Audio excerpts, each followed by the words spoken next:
Hey, how's everyone doing this morning? There we go. Got the stunt guy over here. Woo! Hey, if we haven't had a chance to meet yet, my name's Garry. I'm one of the pastors here. Welcome to the meeting place. But the countdown is on, isn't it? T-minus 10 days. I don't know what that does for you, if it raises your blood pressure or what, but you can feel it, the rush, the panic, the pressure to get everything done before December 24th and our Christmas Eve service happening at Bevan Park at 5 o'clock. Shameful plug there, but it's in full swing, is it not? The rush to get everything done. You can see it when you drive into the mall. Last week, trying to drive out of here was crazy. They got the traffic people out there, but I mean, it's like a giant Tetris game. People moving 3,000, 4,000 pounds of steel and rubber around trying to fit in a little slot. If you find one, if you happen to find a little Tetris slot for your car, you walk into the mall and you can hear it, you can feel all the pressure. As you make your way through the mall, you can hear hundreds of conversations of people talking about, where they're going next and what did we get this and who wants this and who's buying that, and all those words just converge together to make this indiscernible din that you can just hear. You can hear the shuffling of boots and the slapping of shoes on the floor, the rustling of bags as people just bolt from store to store. It's a busy time of year. And in the busyness of Christmas, in the busyness of shuffling kids from one activity to another, or from one house to another, or having people into your own home, in the busyness of all that, at the end of it all, when it's all said and done, maybe, you're taking your tree down, and for a lot of us, that's January 1st, a lot of January 1st people here that take their trees down. Yes? No? Yeah, January 1st. Some people like to hang on a little longer, stretch it out, and February 13th kind of works for them. They just go from one holiday to the next. But whenever you happen to take your tree down, that's when you find it. That one present that's stuffed way in the back of the tree. It's all covered in pet hair and dust. Whether it got pushed to the back or it fell down underneath the skirt of the tree, however it got there, you missed it. And either way, it never got opened to be enjoyed by the person it was meant for. And it got me to thinking about a scene from the best Christmas movie ever. Christmas Vacation. Starring Chevy Chase as Clark Griswold. And it's the best movie ever. And Christmas movie. And there's a scene where Clark is going up to hide Christmas presents in the attic. And when he's up there, he's about to slide them down into the little rafter area in the attic. And he looks down and he notices some presents down there. So he pulls them out and they're covered in dust. He blows them off. And they're like from 10 years ago. Gifts that were forgotten about. And that got me to thinking about a gift that's been given to you, given to me, given to all of us, that's been forgotten about. A gift that's been left under the tree, so to speak. And the gift I'm referring to is the gift of rest. Rest. What a great idea. Rest. Now, the whole concept of rest was God's idea. We first see it show up in the creation story. Very first book of the Bible, Genesis, where we read this. On the seventh day, God had finished his work of creation, so he rested from all his work. And God blessed the seventh day and declared it holy, set apart from all the other six, because it was a day when he rested from all his work of creation. Now, you could easily read that verse and go, well, that's interesting. Understandable, maybe, when you spin a universe into existence. Yeah, that could be tiring, right? Except that isn't the reason God rested.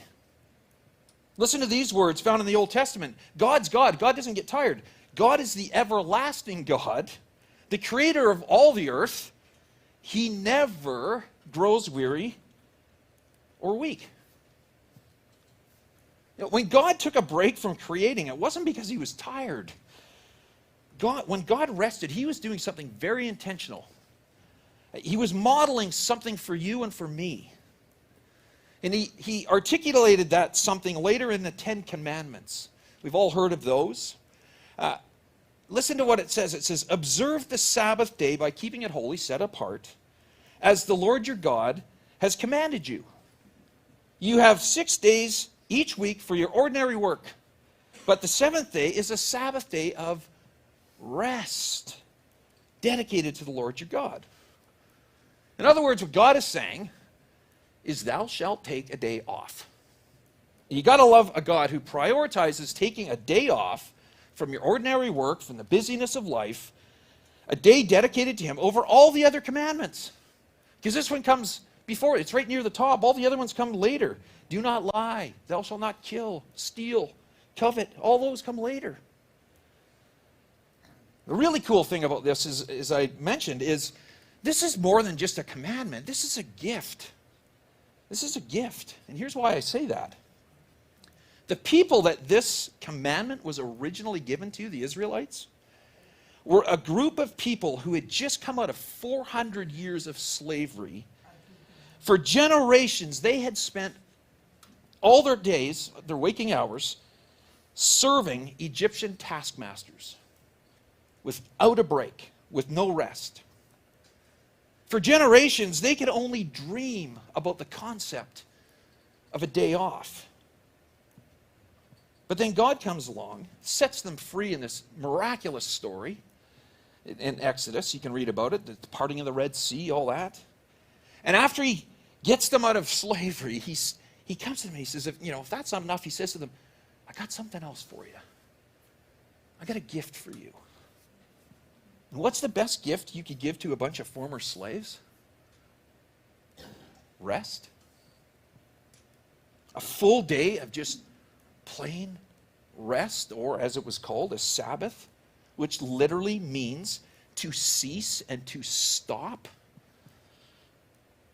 And that sounds great, doesn't it? Especially in the push right now.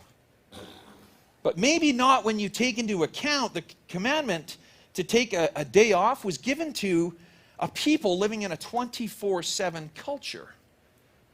You see, they didn't have refrigerators or grocery stores. There wasn't a Costco down the street that they could just go and buy their food or their furniture. If you didn't work, gather, plant, hunt, milk, collect eggs every day, you didn't eat. And if you didn't eat, well, you ran the risk of dying. And so for God to say, you could argue that, God's saying, I want you to take a 24-hour period, just a day off, where you're not hunting and gathering and picking and cooking. It doesn't seem like much of a gift, does it? But God was trying to show them something. He's trying to show us something. He was trying to build and grow their trust in him. By taking a day off, even those circumstances around them, even though the culture around them said, you guys are nuts. Taking a day off? Sound familiar? Right? Take a day off right now? You got to be kidding me. But God's saying, take a day off. For 6 days, the Lord made the heavens, the earth, and the sea, and everything in them. Which is his way of saying, you can imagine this conversation. Here's why I'm giving you this commandment, this gift. Because I made the heaven and the earth and everything in it. And that would include, to which the people listening would have said, well, I guess that would include me or us, right? Then he would say, so why are you here then? Well, because you made us. Why do you have jobs, fields to plow, livestock to raise? Well, because you made them. Why do you have food to eat? Well, because you made it. Everything you enjoy, everything you use to get ahead in life is from me, so don't worry about it. I've got you covered. Jesus' half-brother James, thousands of years later writes this. He says, every good gift is from above, coming down from the Father of heavenly lights. Man, the day of rest is to be a day of remembrance, a day where people would sit back and remember. Remember what? That they could work harder, they could be trading more, they could be building more, buying more, selling more. But God wanted them to remember, as important as prosperity and progress is as important as eating and building shelters. Over and above all of that, nothing, he's trying to teach us, nothing will impact your life more than the practical experience, the real life experience of knowing God as your provider. The Sabbath was a gift to be received and enjoyed, to be a source of fuel for your spirit, your mind, your soul, your body. But something happened on the way to the Sabbath.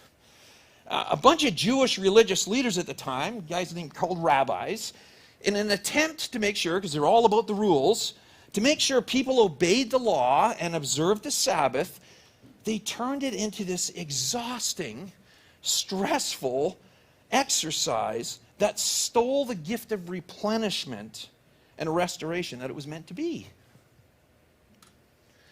Back then, each rabbi had a book. There was a big book. It was called the Mishnah. And inside of that book were all these other hundreds and hundreds of laws other than these 10 commandments. They just made laws for everything. And they could interpret the law and then write their own interpretations in there about how to do certain things. And a lot of it was what you could and couldn't do on the Sabbath. And this book was big, it was thick, it was heavy. Some scholars say it weighed up to 8 pounds. I mean, that's a big book. And it was referred to as their yoke.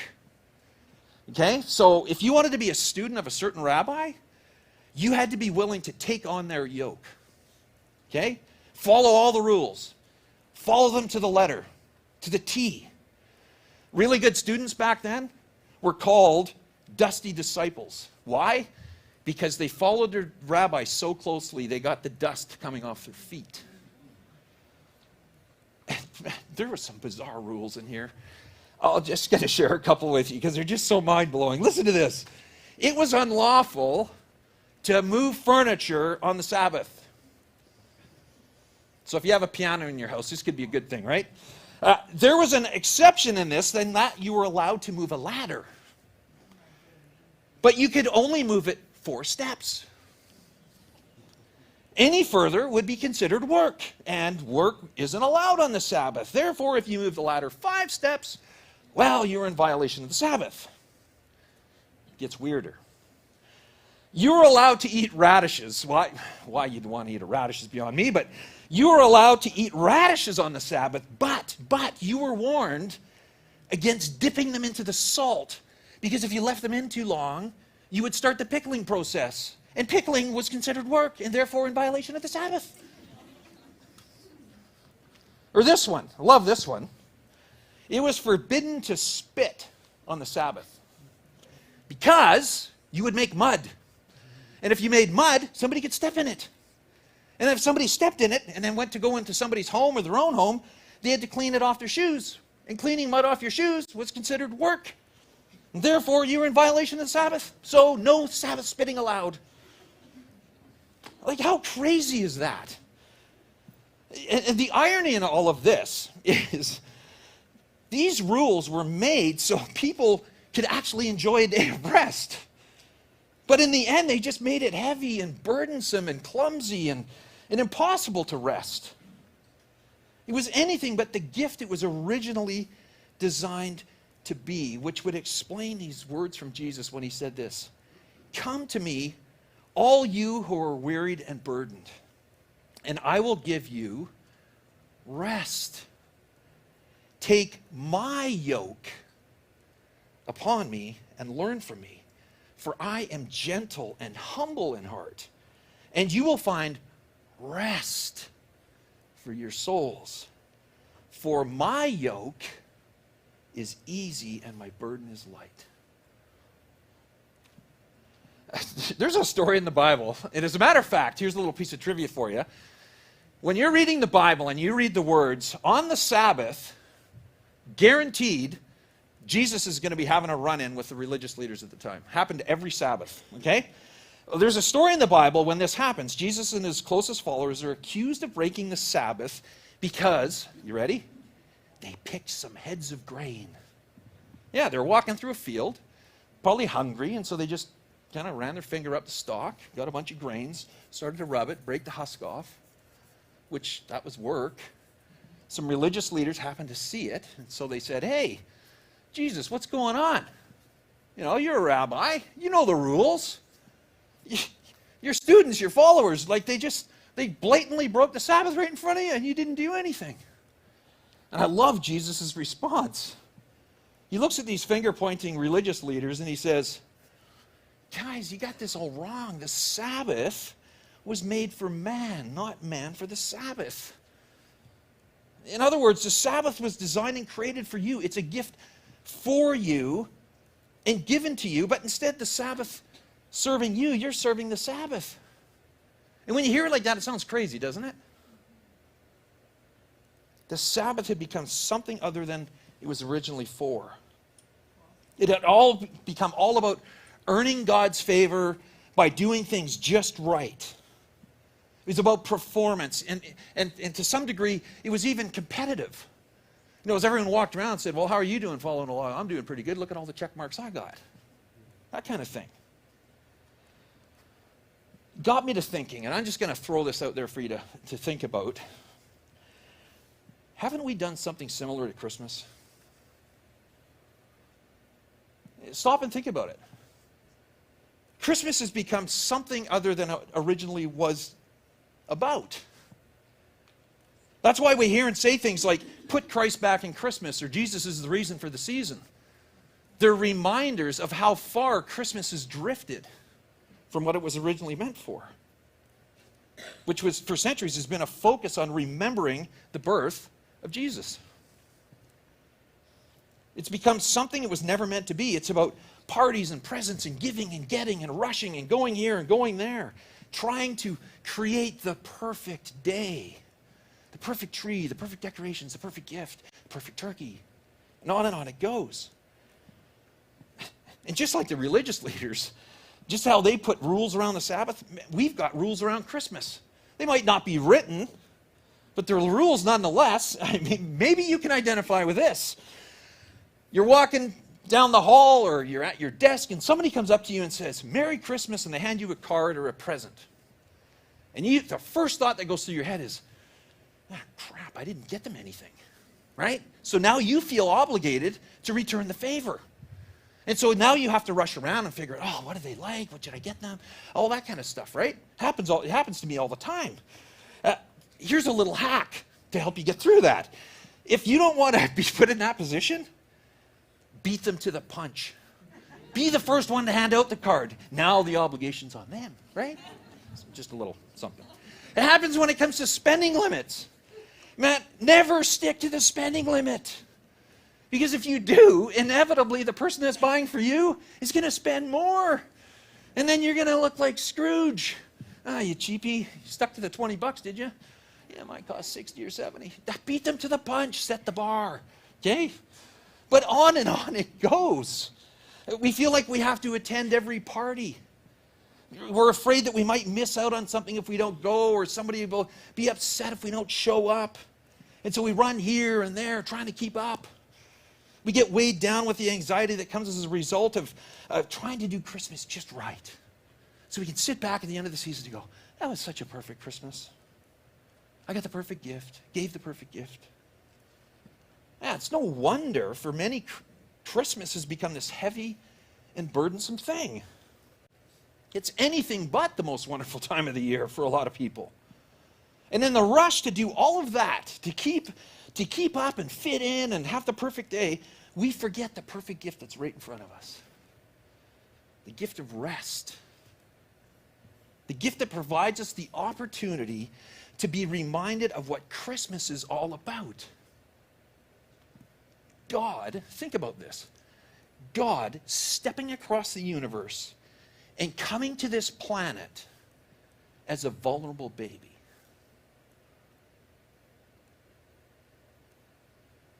He lived like us. He was born like us, lived like us. He got cold. Jesus got hungry. He got frustrated, just like us. So that when we come to him in our time of need, he can say, "I know exactly how you're feeling." He could identify with us. It's the most beautiful story ever.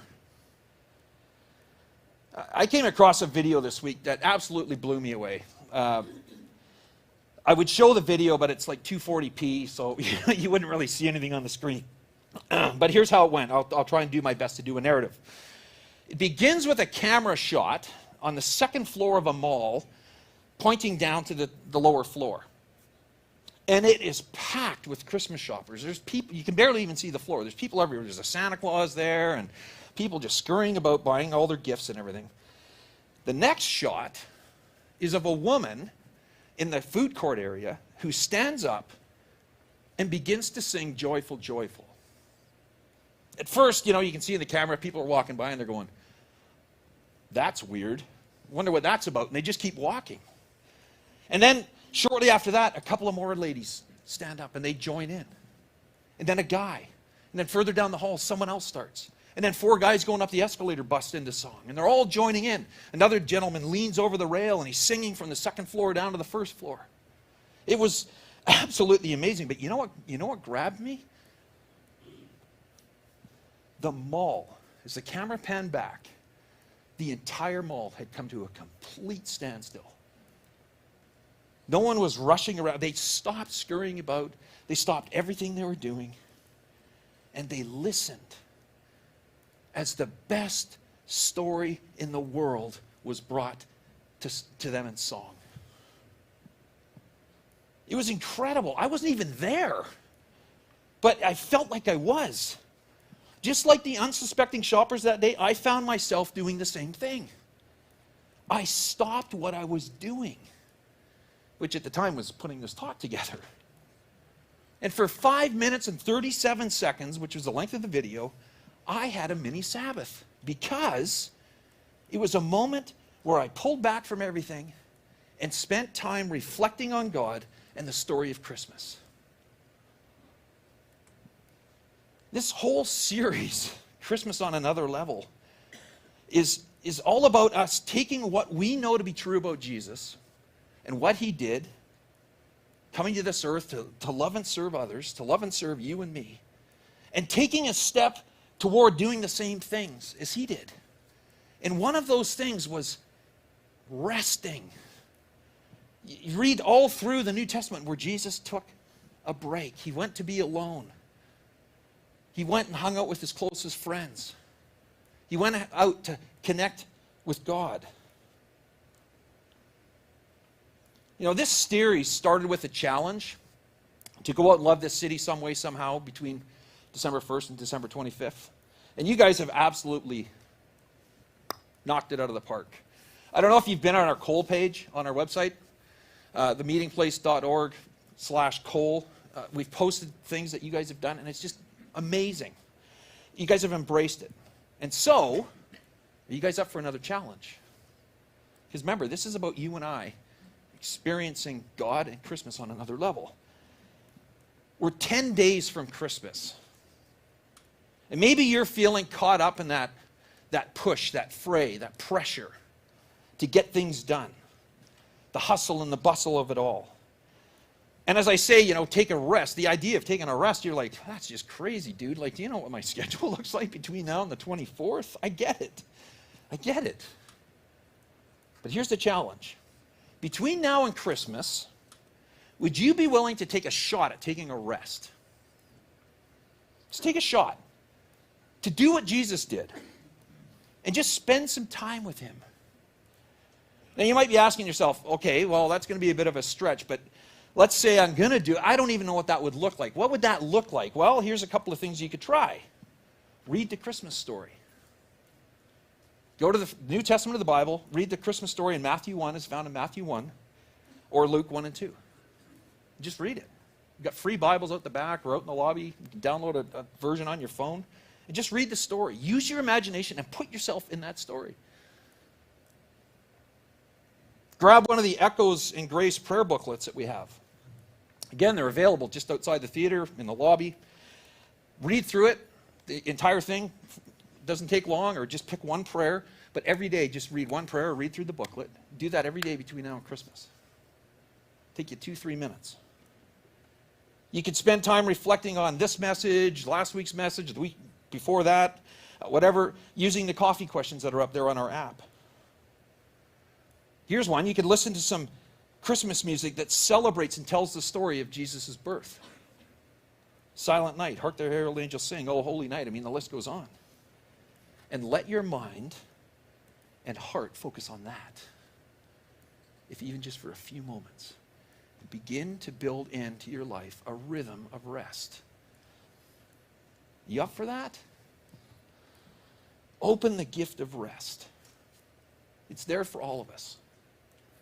And if you do, just watch and see if you don't begin to experience Christmas on another level. I invite you to pray with me. God, I'm going to just be right honest here. The idea of stopping for a day to rest, to spend time with you, seems overwhelming. It seems crazy. It seems impossible, especially at this time of year. There's so many things to be done, so many places to go, people to see. But I know deep down that's what I need. And this idea, this practice of taking some time, a day to rest, is going to require me to, some changes. And so I'm asking for your help. Help me to learn to trust you more in those moments of silence, that you've got everything under control. Things are going to be fine. And we pray this in your name. Amen.